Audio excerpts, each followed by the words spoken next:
नमस्ते साथीहरू, हामी नेपाली पछिल्लो अवस्थामा ग्रुप मेन्टलिजम भयौँ।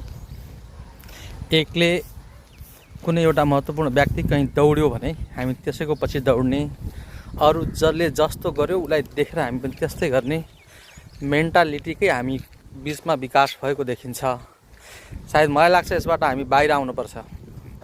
यो तरिकाले हामी अगाडि गयौँ भने हामी कहीँ पुग्दैनौँ। अस्ति मात्रै हाम्रो प्रधानमन्त्रीज्यूले हिमालयन ब्रान्डको छुर्पी खानुभयो।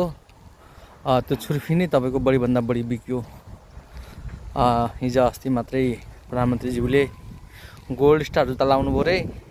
अहिले गोल्ड स्टार जुत्ताको चाहिँ देशमा माग नै भर्दै बढ्यो। हामी कहाँ पुग्दैछौँ?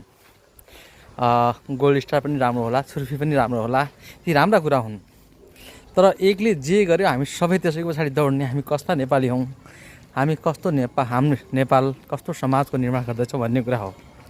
मैले भन्न खोजेको प्रधानमन्त्रीजीले कुनै कुरालाई प्रमोट गर्दै हुनुहोला, म त्यसको विरोधी होइन, पक्कै होइन।